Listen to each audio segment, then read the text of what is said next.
Listen up, get ready, I'm not gonna take no more. There's a revolution, a revelation going on in my soul. Buckle up, get ready, we're not gonna sit back. Welcome back to Live from the Heartland for the week of April 11th in the year 2025. And as some of you know, this show not only originated at WLUW, but it has spread around to other stations and CAN TV, et cetera. And one of the places you can hear us is on Friday mornings on Lumpen Radio. And a couple hours after we do Live from the Heartland, there's a really great show. It's been on for a number of years. I think it's still called Hitting Left, and it features Michael Klonsky, who's a longtime pal, and he happens to be a Dodger fan, or he was. So I thought I would ask him to start it off to talk about the Dodgers. First of all, how are you today, Mike? I'm doing great, Michael. Hope you are too. It's good to see you. Well, yesterday I was sitting in my living room and I pulled out a book by Rachel Robinson, Jackie Robinson's wife, full of photographs. And it brought back so many wonderful memories of the days of Duke Snyder and, Gil Hodges, Pee Wee Reese, Don Newcomb, Campanella, all those guys that as a kid, and I got to see him play. Carl Furillo. Don't forget Carl Furillo. Oh, Carl Furillo, Andy Pafko even. There was a lot of these guys. Don Newcomb. Yeah. And Joe Black, who went on to work for Greyhound Bus. But I grew up on the Dodgers, and my heart was truly broken when they moved to L.A., which is your territory and where you fell in love with the Dodgers. But I heard some people talking on the radio or the TV, I believe it was, and they basically said the Major League Baseball is about to celebrate Jackie Robinson Day. I think it's April 15th every year. And at the same time, you have the Dodgers going to the White House to get a little friendly, getting a little cheeky with the president. And there's only one black player on the Dodgers now, kind of a strange situation. That's Mookie Betts. And when he was on the Red Sox, he didn't go to the White House. But he went this time so he doesn't cause any stir. And I think the manager also had kind of protested the last time the Dodgers were invited. What do you got to say about your beloved Dodgers? Well, they're still my Dodgers. I was born with Dodger blue in my veins. When I was a kid and a red diaper baby at that, the son of left wingers in Brooklyn, you were a Dodger fan. You were a Yankee hater and a Dodger fan. The Dodgers were the proletariat and the Yankees were the bourgeoisie. You got it. Yeah. A lot has changed since then. For one thing, in 2019, the Dodgers had 0 African-American players on their team. Wow. It's not just the Dodgers. Major League Baseball, the complexion of Major League Baseball has changed dramatically. And there's a lot of sociological reasons for that. I'm not going to get into it. But Dodgers, over the last couple of years, have had 1 or 2 African-American players. And unlike the NBA, the National Basketball Association, that changes somewhat the politics of the league. You have a lot of players making millions and millions of dollars. Vlad Guerrero from Toronto just signed a contract close to $1 billion. So in a few years, these guys, the top stars, are going to be billionaires. You take a guy like Ohtani on the Dodgers. He actually had a private meeting with Trump in the Oval Office. Yeah. Now you have to understand that the Dodgers are made up mostly of immigrant ball players. And Trump has made it pretty clear that if you're an immigrant ball player, not a citizen, and you cause any stir, any trouble, you could wind up in a Salvadoran torture prison. Yeah. And I think these players are sensitive to that. And also their politics are not necessarily Trump. So that just means that there's a lot of work to be done, not only on the Dodgers, but in Major League Baseball in general. So anyway, I'm not trying to excuse the trip to the White House, but I understand it. Yeah, I do too. I just wanted to kind of harass you a little bit. It ain't me. I'm not going to the White House, Michael. Yeah, they wouldn't take you there. You're lucky. But if the Dodgers signed me to a multi-million-dollar contract, you might. And they said, but you got to go to the White House, I might consider it. Well, this week's show follows last Saturday's wonderful march around the country, kind of hands off, putting it to Trump. People came out everywhere. And I looked for you, and I know you looked for me, but we didn't see each other. There were so many people down there. But I did see some wonderful pictures of your family at the march.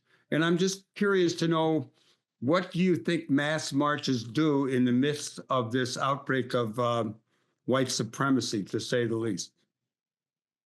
Well, I was thrilled to see that whatever it was of 3 to 5 million people in the streets. I mean, it shows that there's a stirring going on at the grassroots level against, like you say, white supremacy, but against around a lot of different issues: abortion, Palestine, all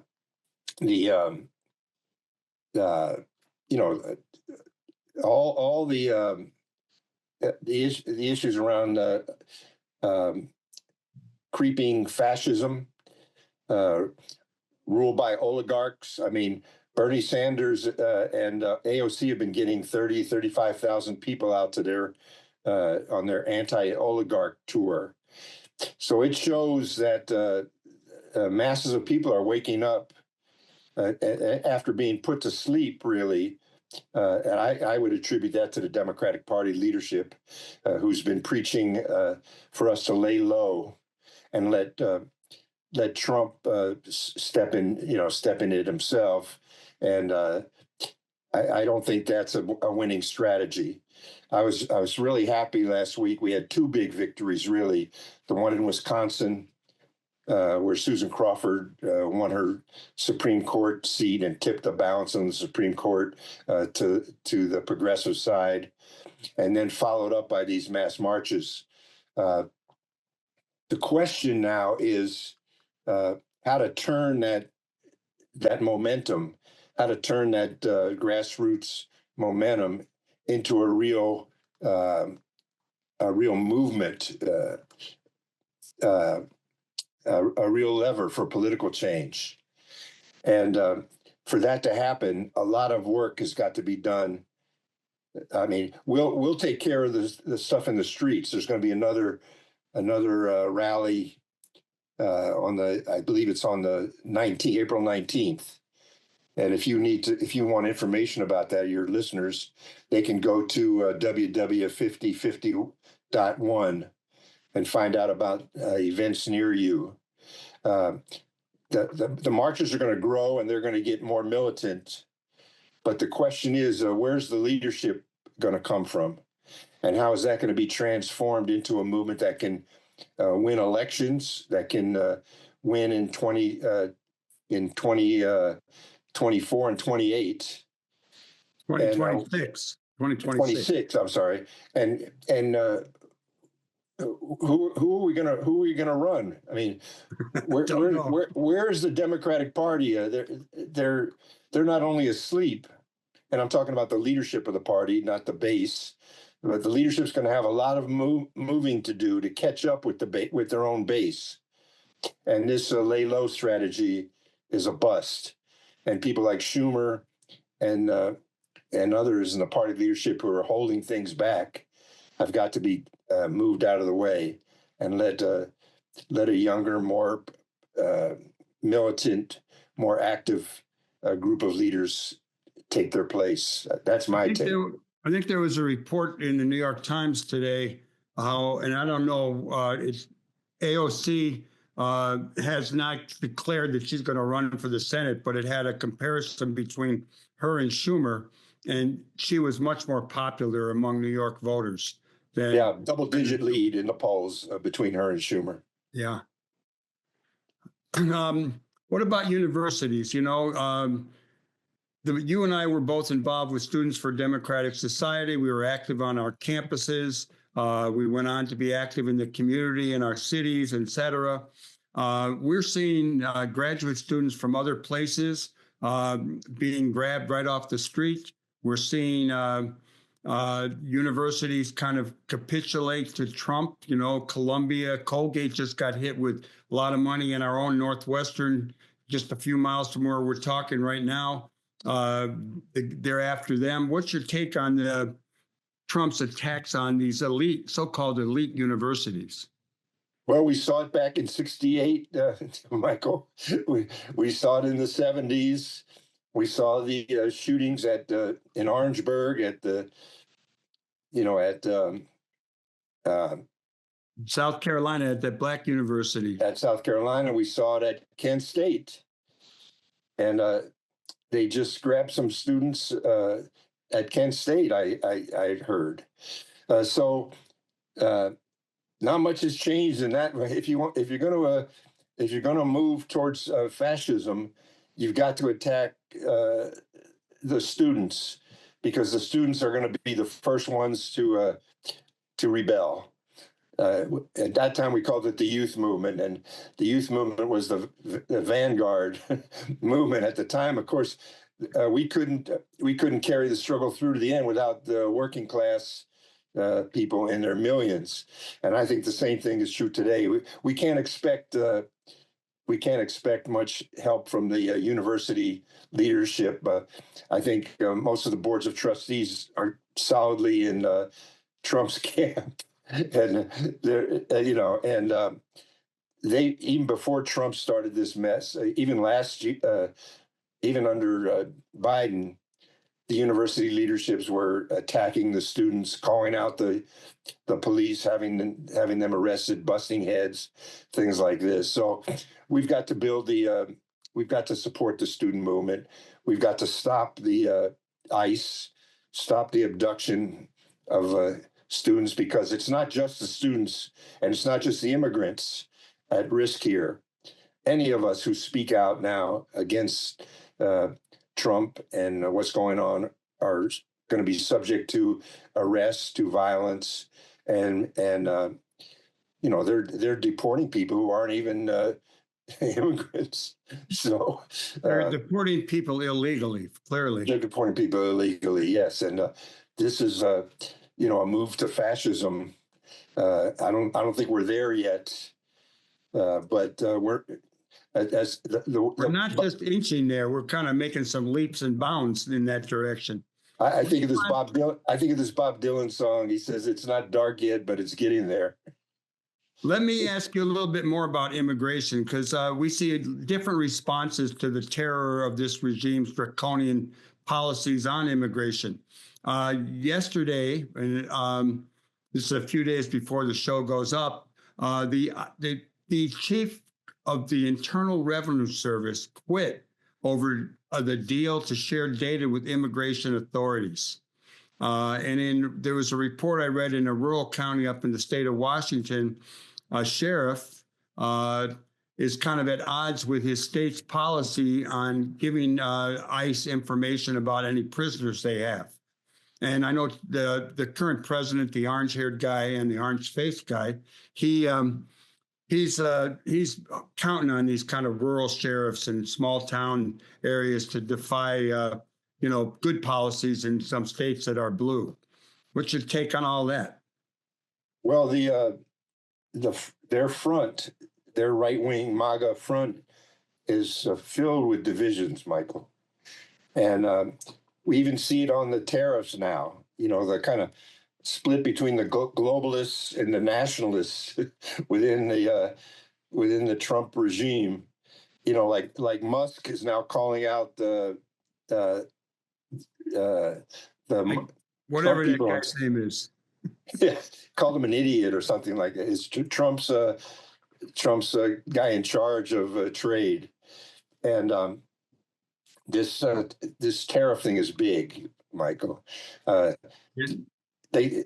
Trump thinks he can win a trade war with China. He's crazy. No, I think they're developing a united front. We'll see. Some countries might give in. I mean, Vietnam got hit heavy. And, I got a present from my wife yesterday. It's this wonderful Lake Michigan hat. And guess where it was made? It was made in China. And it's probably the last cap we'll get from China because the price will go up to $100 a hat. That's right. Well, I heard one comedian, I can't remember who it is, say, I want to wear Nikes. I don't want to make them. Let me ask you this. One of the things that I've been thinking about a lot is this war in the Middle East, which has, and I'm calling it the American-Israel war on the people of Gaza. It's kind of divided the world in a lot of ways. And I think that the issue back home is a real serious one because more and more of the people that the Democrats would need to win anything are young people who really get it around the Gaza question. And we don't know if the Democrats, who always had a strong Jewish contingent under the tent, where that's going to be. The division in the Democratic Party around that issue is really troubling in terms of those of us who are trying to organize and trying to move people in certain directions and create an atmosphere of peace, harmony, and getting along. Just your take on that. As long as the Democratic Party is the war party and the party in support of genocide, then they're not going to be able to break from Trump. We've seen that time and time again, and that's why they have been silent around the protests that are going on. That's why they couldn't support Al Green when he stood up at the joint session of Congress.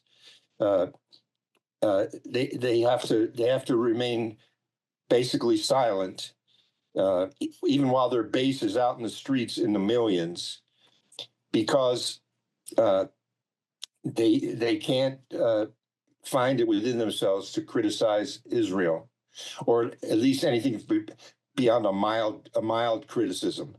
But they can't break from the policy of sending arms, billions of dollars in arms to Israel. And that's what Trump is doing now. And Trump is pushing for this complete ethnic cleansing of Palestine so he can build his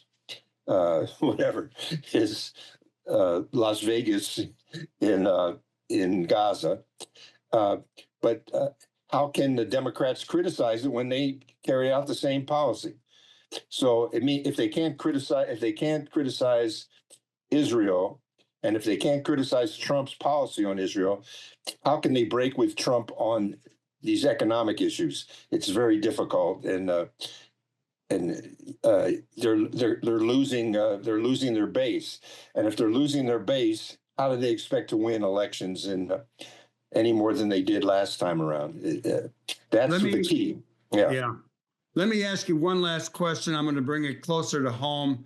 A lot of us worked hard to get Brandon Johnson elected. A lot of us have not been real happy with a lot of the things he's done. We did like it that he went to D.C. and kind of took a stand for sister cities and that kind of thing. But how do you think he can recover from low ratings in the polls and run successfully for election or re-election? Because there's going to be some not so good people trying to get in there. I don't know the answer to that one, Michael. I thought you were a genius. I was hoping. No. I'm like you. I'm kind of bewildered about some of Brandon's policies, his sectarian attitude towards turning allies into enemies, purging the ranks of anybody who was associated with previous administrations. I can't understand it, to tell you the truth. And I don't think, he's looking more and more like a one-term mayor to me. And so we may have to find find someone else. There's no shortage of good people. That's true. To run for mayor.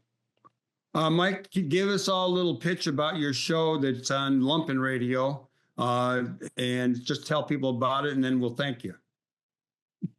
Well, coming up Friday, I've got my guest will be Elizabeth Todd Breland, who, in terms of what you've just been raising with me regarding Mayor Johnson's stuff, Elizabeth Todd Breland is one of his appointees to the Board of Education in Chicago.